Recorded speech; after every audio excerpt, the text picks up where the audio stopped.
자리를 조금 정돈하면 좋겠습니다. 다 한번 일어나 주시고요. 일어나 주십시오. 그동안 좀 데워놨는데 다른 분에게 양보하시고 조금 앞으로 당겨 오십시오. 4분단 쪽 앞으로 당겨 오시고, 여기도 한 2줄 정도 앞으로 당겨 오시고, 여기도 앞으로 당겨 오세요. 베들레헴까지는 못 가더라도 한 3칸 정도는 당겨 올 수 있겠죠. 그죠? 우리가 지금 베들레헴 가서 예배를 하면 좋은데 코로나 때문에 비행기가 안 뜹니다. 그러나 한 3칸 정도는 당겨 올 수 있을 것 같아요. 보기도 좋고, 그리고 분위기도 참 좋습니다.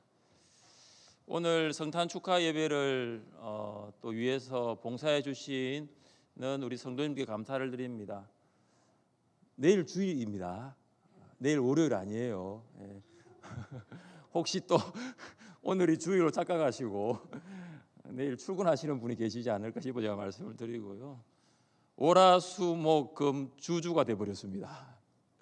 그래서 지난해부터 우리가 코로나로 인해서 이렇게 1, 2부를 이렇게 나누어서 예배를 드리게 되었습니다.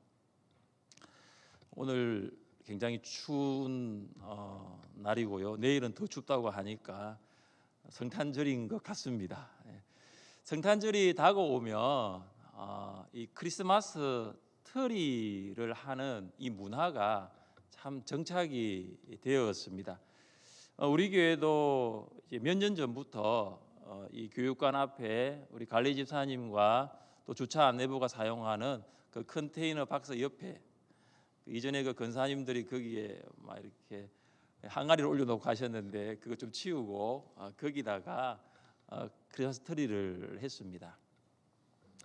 근데 올해는 이제 트리 전구를 좀 바꿨어요. 그래서 좀 더 작고, 그리고 개수도 훨씬 많고, 제가 보기에는 더 밝아진 것 같습니다. 아직 트리 불빛을 보지 못하셨다면 곧 치울 예정입니다. 오늘 치우지는 않습니다. 곧 치울 예정이니까 한번 꼭 보시기를 바랍니다. 크리스마스 트리 전구는 어두울 때 불이 들어옵니다. 낮에는 불이 안 들어옵니다. 그래서 밤에 오시든지 새벽에 오시든지 어두울 때 오셔야 빛을 볼 수 있습니다. 요즘은 교회뿐만 아니라 도심 사거리, 특별히 우리 울산 같은 경우는 로터리가 있잖아요, 그죠? 그래서 로터리라든지 또 백화점, 식당, 카페, 교회와 사실 관계가 없는 곳입니다. 그런데 그런 곳에 이 트리를 설치를 합니다. 뭐 중공업도 그렇고 우리 미포조선도 그렇고, 이게 회사 정문에도 보면 트리가 반짝반짝하고 있습니다. 아마 이런 크리스마스 트리는 성탄절이 지나거나 혹은 연말이 지나면 아마 치워질 것입니다.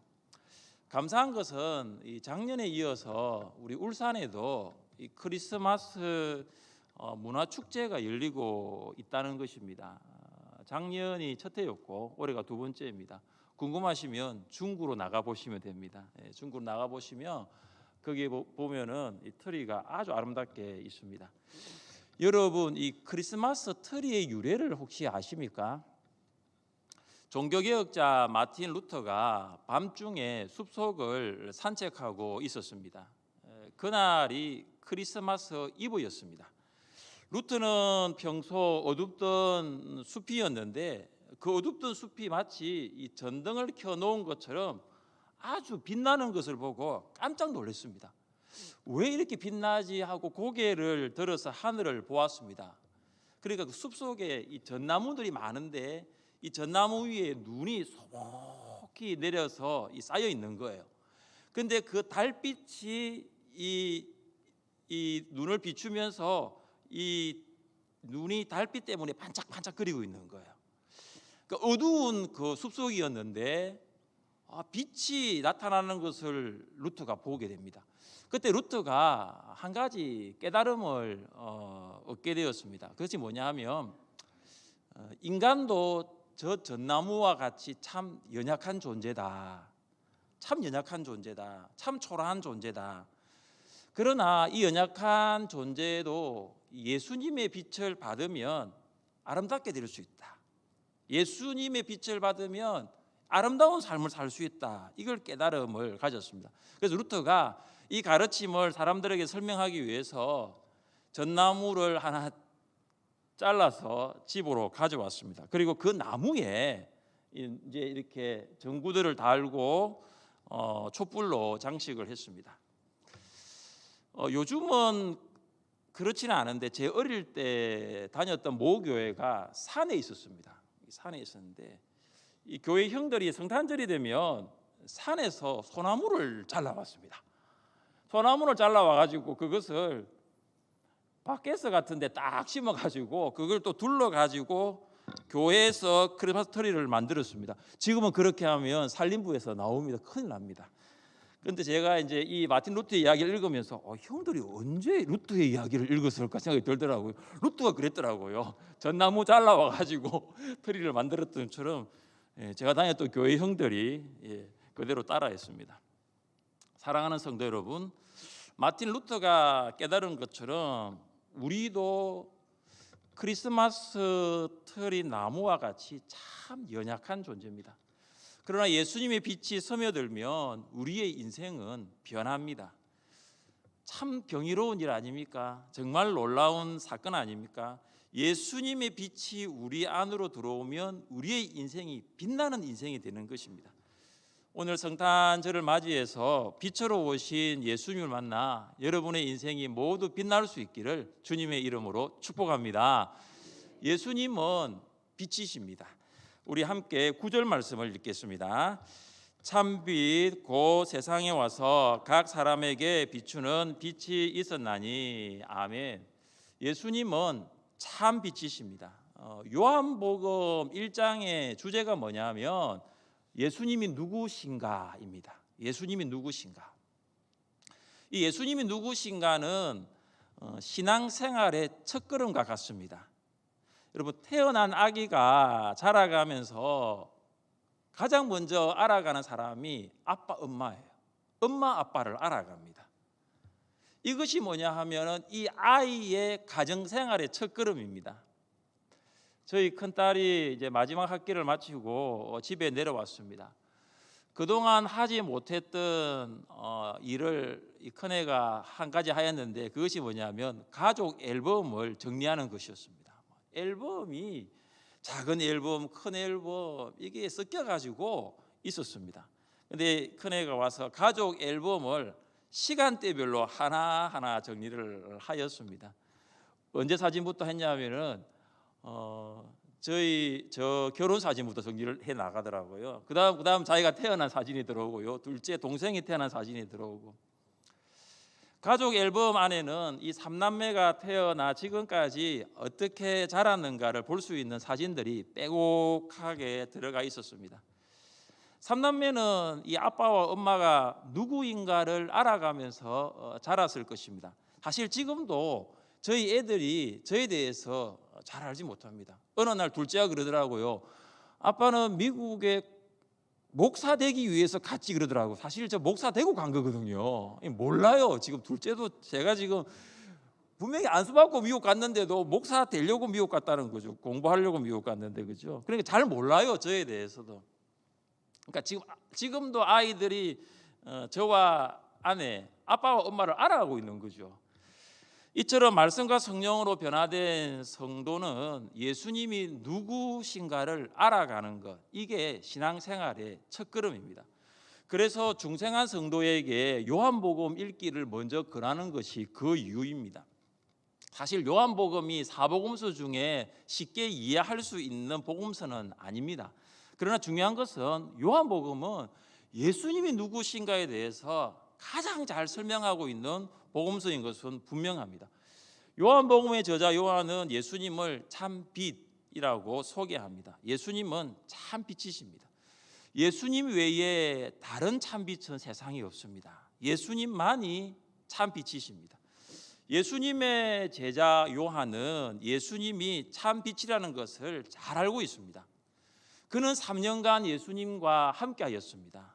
예수님의 말씀, 또 예수님의 인격이 정말로 진실하다는 것을 경험했습니다. 말씀이 인격이 되고 인격이 말씀이 된 것입니다. 왜 요한은 예수님이 참빛이라는 사실을 말하고 있습니까? 그것은 세상 사람들을 비추기 때문입니다. 이것이 빛의 역할이죠. 빛의 역할은 사람들을 비추는 것입니다. 여러분, 우리는 지금 전등을 켜고 본당 안에 있습니다.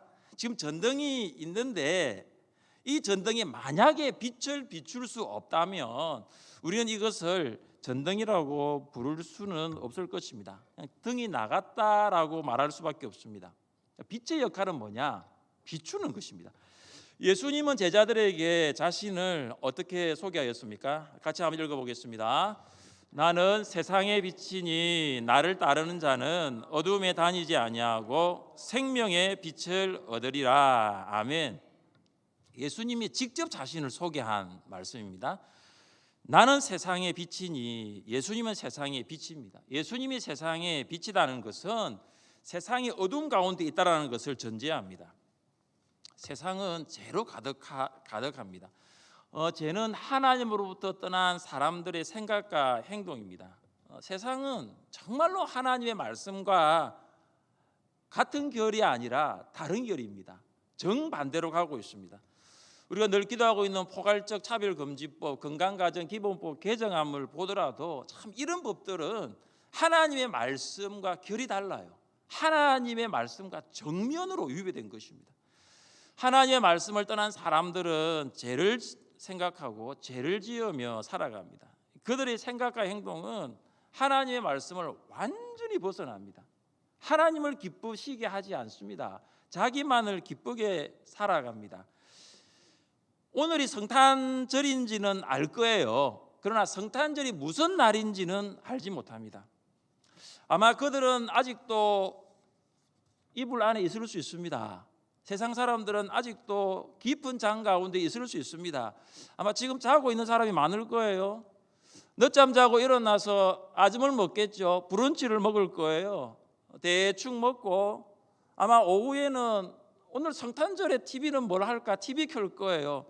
아니면은 TV가 조금 안 맞는 사람은 영화 보러 가겠죠. 백화점 쇼핑하겠죠. 오후에는 카페를 찾아갈 것입니다.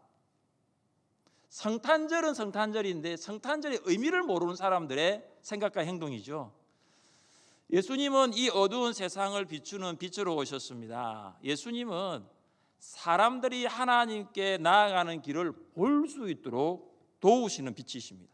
예수님은 사람들이 하나님께 나아가는 길을 걸어갈 수 있도록 도우시는 빛이십니다. 그래서 빛이신 예수님이 없이는 한 사람도 하나님께 나아갈 수 없습니다. 예수님은 우리가 하나님께 나아가기 위해 세상에 오셨습니다. 예수님이 태어나셨을 때 하늘에 큰 별이 나타났습니다. 이러한 사실은 동방박사들과 헤로드 왕의 대화를 통해 알 수 있습니다. 동방박사들은 헤로드 왕에게 이렇게 물었습니다. 유대인의 왕으로 나신 이가 어디 계시냐? 우리가 동방에서 그의 별을 보고 그에게 경배하러 왔노라. 어느 날 평생 동안 관측하며 연구에 몰두한 이 동방의 박사들이 아주 큰 별을 보았습니다. 동방 박사들이 천체 연구 전문가들이니 큰 별에 대해서 알지 못했다면, 그 큰 별에 대해서 알지 못했다면 그 먼 페르시아에서 예루살렘까지 그 먼 길을 왔을 리가 만무하지 않겠습니까? 이 동방 박사들에게 이 큰 별은 인생의 터닝 포인트, 전환점과 같았을 것입니다. 마치 큰 별은 빛으로 세상에 오신 예수님의 탄생을 알리는 것이었습니다. 그래서 동방 박사들은 큰 별을 이렇게 명명합니다. 그의 별이라고 합니다. 우리가 그의 별을 보고 그에게 경배하러 왔노라 이렇게 합니다. 그의 별이에요. 예수님의 별이라는 것이죠. 예수님은 빛이십니다. 성탄절은 예수님이 빛으로 오신 날입니다. 예수님은 2000년 전 베들레헴에 빛으로 오셨습니다. 예수님은 빛이십니다. 여러분, 예수님 외에 다른 빛은 없습니다. 오직 예수님만이 참 빛이십니다. 아무리 다른 사람들이 여기에 빛이 있습니다 말하여도 속지 마십시오. 인터넷에서 유튜브에서 사람들이 뭐라고 말하여도 빛은 예수님밖에 없어요. 다른 사람이 빛이 될 수가 없습니다. 오직 빛은 예수님이십니다. 세례 요한은 빛이신 예수님을 증언합니다. 우리 6절부터 8절까지 함께 읽겠습니다. 하나님께로부터 보내심을 받은 사람이 있으니 그의 이름은 요한이라. 그가 증언하러 왔으니 곧 빛에 대하여 증언하고 모든 사람이 자기로 말미암아 믿게 하려 함이라. 그는 이 빛이 아니요 이 빛에 대하여 증언하러 온 자라. 아멘. 요한복음의 저자는 사도 요한입니다. 그는 세례 요한을 소개하면서 세례 요한은 빛이신 예수님을 증언하러 온 사람이라고 합니다. 그러면서 사도 요한은 세례 요한을 하나님께로부터 보내심을 받은 사람이라고 말하고 있습니다. 누가 세례 요한을 보내었습니까? 하나님께서 세례 요한을 보내었습니다. 그렇다면 왜 하나님께서 세례 요한을 보내었습니까? 하나님께서 빛이신 예수님을 증언하기 위하여 세례 요한을 보내었습니다. 자, 보십시오. 세례 요한이 누구인지 그리고 세례 요한의 역할이 무엇인가가 명료하게 소개되어 있습니다. 세례 요한은 빛이신 예수님을 증언하기 위해서 하나님으로부터 보내심을 받은 사람입니다. 이러한 진술은 세례 요한의 직접적인 말을 통해서도 알 수 있습니다. 세례 요한은 이사야 40장 3절을 인용하면서 자신의 존재가 무엇인지 그리고 자신의 역할은 어떤 것인지를 언급하였습니다. 우리 같이 한번 읽어보겠습니다. 광야에 외치는 자의 소리가 있어 이르되 너희는 주의 길을 준비하라. 그가 오실 길을 곧게 하라. 아멘. 세례 요한은 자기를 이렇게 소개합니다. 광야에서 외치는 자의 소리, 자신의 역할을 이렇게 말합니다. 주의 길을 준비하고 주의 오실 길을 곧게 하는 일, 이 일이 세례 요한의 일입니다. 세례 요한을 자신을 소개하면서 광야에 외치는 자라고 말하지 않습니다. 광야에 외치는 자의 소리라고 하였습니다. 예루살렘에서 외치는 자라고 하면 좀 사람들의 관심을 받을 만하지 않습니까?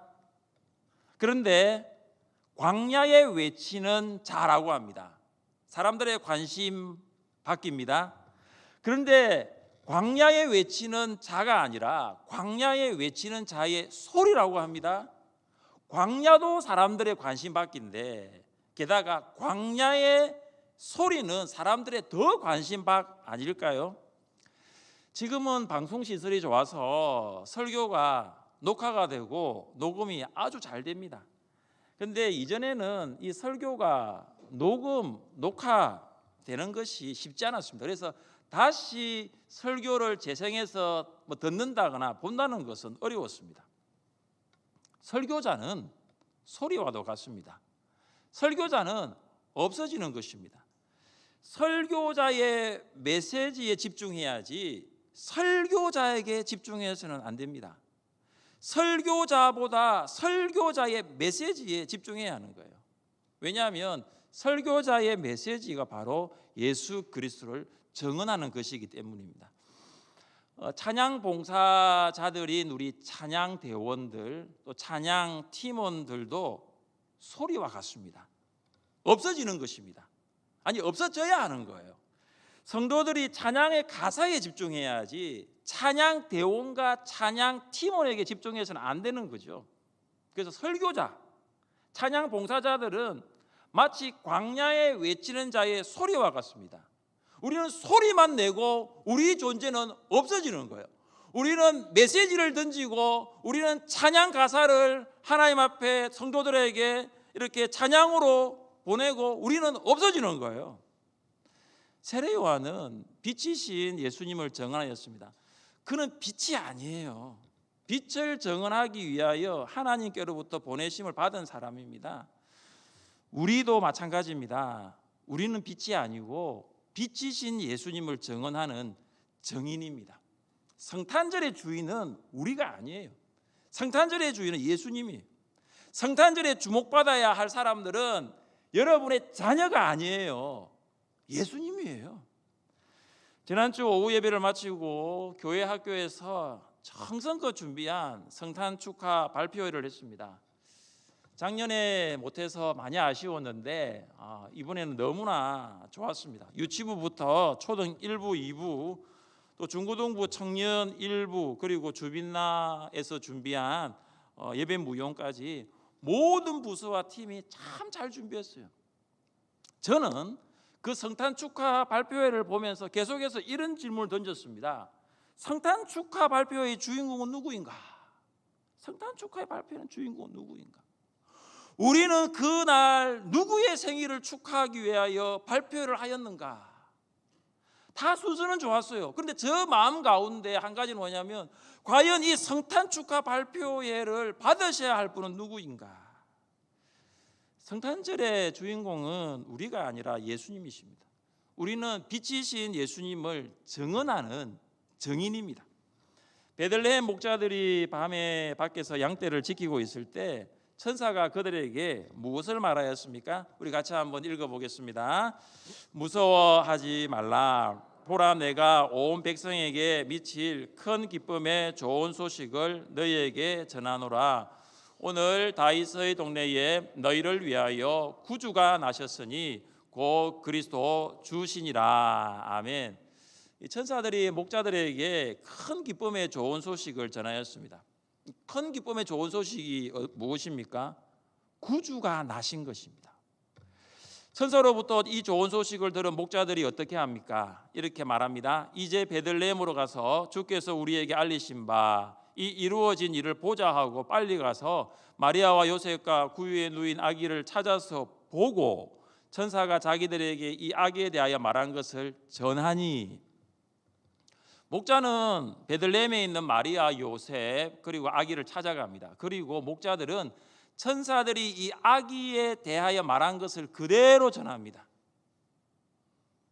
목자들이 바로 정인이라는 거죠.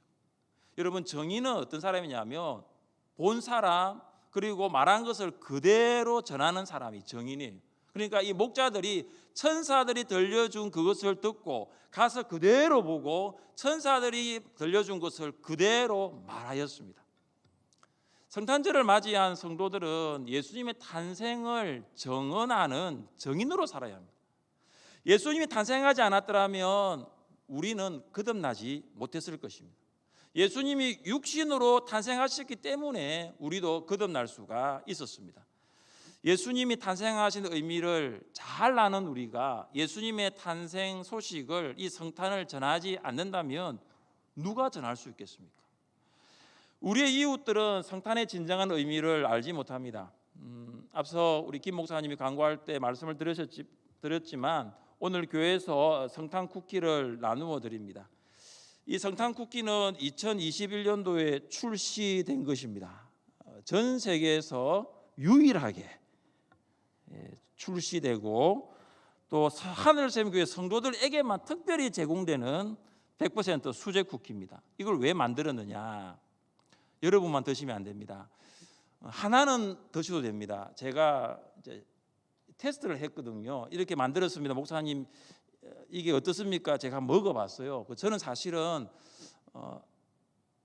맛없는 게 없거든요. 다 맛있어요. 제가 참 그게 단점인데, 제가 뭘 먹어도 다 맛있기 때문에 저한테 그걸 맛을 보여준다는 것은 사실 실수인데, 제가 그것을 딱 가지고 제가 안 먹었어요. 딱 가지고 집에 갔어요. 왜냐하면 제가 좀 객관성이 떨어지기 때문에 맛에 대해서는 집에 가서 이렇게 나눠 먹었어요. 그 쿠키 하나를 가지고 식구들이 나눠 먹는데 태어나서 이런 쿠키를 먹어본 적이 없다는 거예요. 이거는 제가 아니고 저희 아내 이야기예요. 저희 아내는 맛없으면 맛없다라고 말하는 사람이에요. 저희 막내도 마찬가지입니다. 맛없다면 맛없다라고 말하는 사람이에요. 그런데 저 말고 저희 가족들이 이걸 먹어보고 진짜 맛있다고 하더라고요. 정말 맛있는 거예요. 이걸 왜 여러분에게 드립니까? 그냥 성탄 소식을 전하는 것도 할 수 있지만 이걸 하나의 매개로 사용하십시오. 그래서 성탄 쿠키를 매개로 해서 오늘이 어떤 날인지, 그들은 성탄절은 알지만 오늘이 과연 어떠한 의미가 있는 날인지 예수님의 성탄을 알리는 거예요. 예수님은 빛으로 오셨습니다. 빛으로 오신 예수님을 거부하는 사람들이 있고 또한 빛으로 오신 예수님을 영접하는 사람들이 있습니다. 먼저 예수님을 거부한 사람들입니다. 우리 10절과 11절 말씀을 읽겠습니다. 그가 세상에 계셨으며 세상은 그로 말미암아 지은 바 되었으되 세상이 그를 알지 못하였고 자기 땅에 오매 자기 백성이 영접하지 아니하였으나. 아멘. 세상은 빛이신 예수님에 의해서 창조되었습니다. 굉장히 중요해요. 빛이신 예수님이 세상을 창조하셨어요. 그런데 있을 수 없는 일이 일어났습니다. 피조물인 세상이 창조주이신 예수님을 알지 못한 거예요. 여러분, 세상은 예수님을 알아야 합니다. 세상은 당연히 예수님을 알아야 합니다. 왜 그렇습니까? 예수님이 세상을 창조하였기 때문입니다. 세상은 예수님에 의해서 창조되었기 때문입니다. 세상과 예수님과의 관계는 뭐냐? 창조주와 피조물과의 관계예요. 그런데 세상은 예수님을 알지 못합니다. 이 요한복음에서 이 알다라는 단어가 참 중요합니다. 이 알다라는 단어가 뭐냐면 어떤 사물에 대하여 단순히 어떤 지적인 인지, 지적으로 이렇게 아는 정도가 아니에요. 여기서 안다라는 것은 관계적으로 안다는 것이고 경험적으로 인식하는 것을 안다라고 하는 거죠. 그래서 예수님을 안다라는 이 말은 뭐냐 하면 예수님을 믿는다와 동의어입니다. 그러니까 세상이 예수님을 알지 못했다는 것은 세상이 예수님을 믿지 않았다는 것입니다. 창조주이신 예수님이 성육신하여 세상에 오셨는데 세상이 예수님을 영접하지 않습니다. 이스라엘 땅에 살고 있는 유대인들조차도 예수님을 믿지 않았습니다. 유대인들조차도 그래요. 유대인들은 예수님을 매우 단호하게 무시하였습니다. 가이사 아구스도가 로마 제국에 속한 모든 사람에게 호적을 명령하였을 때 나사렛에 살고 있던 요셉과 마리아는 나사렛에서 베들레헴까지 갔습니다. 그때 마리아는 만삭의 몸이었습니다. 나사렛에서 베들레헴까지 먼 여행길 끝에 도착한 베들레헴은 이미 다윗집 가문에 속한 사람들이 와 있었습니다. 그래서 여관이 없는 거예요. 머물 방이 없는 거예요. 요셉은 만삭인 아내를 위하여 백방으로 노력해 보았지만 방을 구할 수가 없었습니다. 베들레헴에 있는 유대인들, 다윗집 가문이라고 말한 유대인들도 예수님을 영접하지 않았습니다. 게다가 헤롯 왕이 유대인의 왕으로 나신 예수님에 대하여 들은 후 그는 화를 내면서 이렇게 말하였습니다. 베들레헴과 그 지경 안에 있는 2살 아래의 사내 아이는 다 죽이라. 베들레헴의 유대인들 그리고 헤롯 왕 예수님을 단호하게 거부하였습니다. 외면해버렸습니다. 무시해버렸습니다. 지금도 세상은 빛으로 오신 예수님을 거부하고 있습니다. 혹시 여러분의 부모님, 여러분의 자녀가 빛으로 오신 예수님을 믿지 않고 있지는 않습니까? 계속해서 우리는 기도해야 할 것입니다. 기도할 뿐만 아니라 세례 요한과 목자들 같이 빛으로 오신 예수님을 전하는 증인으로 살아가야 할 것입니다. 그러나 빛으로 오신 예수님을 영접하는 사람이 있습니다. 우리 12절부터 13절까지 함께 읽겠습니다. 영접하는 자 곧 그 이름을 믿는 자들에게는 하나님의 자녀가 되는 권세를 주셨으니 이는 혈통으로나 육정으로나 사람의 뜻으로 나지 아니하고 오직 하나님께로부터 난 자들이니라. 아멘. 예수님을 영접하는 것은 예수님을 지적으로 받아들이는 것이 아닙니다. 예수를 영접한다는 것은 예수님과 인격적으로 매우 친밀한 관계를 맺는 것입니다. 그래서 예수님을 영접하는 것은 곧 예수님을 믿는 것입니다. 예수님을 영접한다. 다른 말로 예수님의 이름을 믿는 거예요. 구체적으로 말하면 내가 예수님을 믿는다라는 것은 예수님의 이름을 믿는 거예요. 여러분, 예수님의 이름 무슨 뜻입니까? 같이 말씀 읽어보겠습니다. 아들을 낳으리니 이름을 예수라 하라. 이는 그가 자기 백성을 그들의 죄에서 구원할 자이심이라 하니라. 아멘. 예수님의 이름을 믿는 거예요. 내가 예수를 믿는다라는 것은 예수님의 이름을 믿는 건데 이 예수님의 이름의 뜻이 무엇입니까? 죄에서 구원할 자, 구원자입니다. 예수님을 믿는다는 것은 내가 죄인이라는 것을 고백하는 거예요. 내가 죄인입니다. 왜냐? 예수님이 구원자이시니까. 예수님은 나를 구원할 구원자가 되십니다. 나를 죄에서 구원할 구원자는 오직 예수님밖에 없습니다. 이것이 뭐냐? 예수님을 믿는다라는 거예요. 사랑하는 성도 여러분, 여러분이 예수님을 부를 때 예수님은 내가 너를 죄로부터 구원해 주겠다고 하십니다. 아무나 예수님을 부를 수가 없어요. 하나님께서 주시는 성령을 선물로 받은 사람만이 예수님을 부를 수 있습니다. 예수님을 부르는 사람이 구원을 받습니다. 왜 그럴까요? 예수님이 구원자, 구주시기 때문입니다. 여러분은 예수님을 죄로부터 나를 구원하시는 구주로 믿고 계십니까? 예수님의 이름 또 어떤 의미가 있습니까? 임마누엘입니다. 우리 같이 한번 읽어보겠습니다.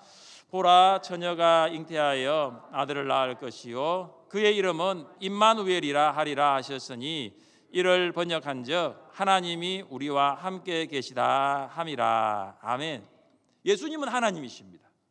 하나님이신 예수님이 우리와 함께 하기 위하여 세상에 육신을 입고 오셨습니다. 그래서 성탄은 뭐냐? 임마누엘이에요. 성탄은 예수님이 우리와 함께 계시는 날입니다. 죄로 인하여 하나님을 떠난 인생, 그 인생을 찾아오셔서 그 인생을 만나주시고 그 인생을 떠나지 않겠다고 하시고 그 인생을 함께 하시겠다고 말씀하신 날이 바로 성탄절이에요. 빛으로 오신 예수님은 구주와 임마누엘이 되십니다. 빛으로 오신 예수님을 믿으면 나의 모든 죄가 용서받고 하나님의 자녀가 됩니다. 빛으로 오신 예수님을 믿으며 예수님은 우리와 영원히 함께 계십니다. 여러분 중에 아직 빛으로 오신 예수님을 영접하지 않으신 분이 계십니까?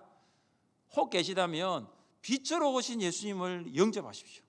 여러분이 빛으로 오신 예수님을 영접하면 여러분의 모든 죄는 용서받고 예수님 여러분을 떠나지 않으시고 영원히 함께 계실 줄 믿습니다. 그리고 아직 빛으로 오신 예수님을 영접하지 않는 사람들에게 성탄의 기쁜 소식을 전할 수 있기를 바랍니다. 한번 따라해 보십시오. 메리 크리스마스, 메리 크리스마스. 자, 한번 따라합니다. 기쁘다 구주 오셨네, 기쁘다 구주 오셨네. 메리 크리스마스는 아마 사람들이 많이 알 건데 쿠키 뒤에 기쁘다 구주 오셨네를 스티커를 쿠키 앞이네요. 앞에 붙였어요. 쿠키만 주는 것이 아닙니다. 스티커를 붙였습니다. 밑에 하늘샘 교회라고 로고가 있습니다. 코로나로 인하여 기쁨이 사라져 기뻐할 수 없는 세상 사람들에게 크게 외치십시오. 메리 크리스마스, 기쁘다 구주 오셨네. 외치는 거예요. 사랑하는 성도 여러분, 빛이신 예수님이 여러분 안에 계십니다. 여러분은 그 예수님으로 인해서, 빛이신 예수님으로 인해서 빛나고 있습니다. 옆에 계시면 보시기 바랍니다. 보세요. 저를 보지 마십시오. 여러분이 저를 보니까 제가 너무 눈이 부셔요. 눈을 뜰 수가 없습니다. 오늘 계속 제가 눈을 깜빡깜빡거리는데 너 옆에 계시는 분 보시라고요. 저를 보지 마시고. 빛이 나십니까? 비록 마스크가 가려져 있지만 빛이 납니다. 왜 빛이 나냐 하면은 빛이신 예수님이 여러분 안에 계시기 때문에. 그래서 빛나는 거죠. 우리는 자체 발광이 안 됩니다. 빛이신 예수님이 내 안에 계시니까 우리가 빛이 나는 거예요. 그래서 여러분이 오늘 세상으로 나가시면 여러분이 빛나는 사람들이 되는 거죠. 하나님께서 원하시는 것은 빛이신 예수님을 만난 여러분을 통해서 이 어두운 세상을 빛나게 하기를 원하시는 거죠. 죄악으로 물든 세상, 하나님의 말씀을 떠나 자기 뜻대로 살아가는 사람들이 가득한 이 세상 가운데 빛이신 예수님을 비추십시오. 그러면 세상은 빛이신 예수님으로 인해서 밝아질 것입니다. 빛날 것입니다. 빛으로 오신 예수님으로 기뻐하며 빛으로 오신 예수님을 전하는 성탄의 증인으로 살아갈 수 있기를 주님의 이름으로 축복합니다.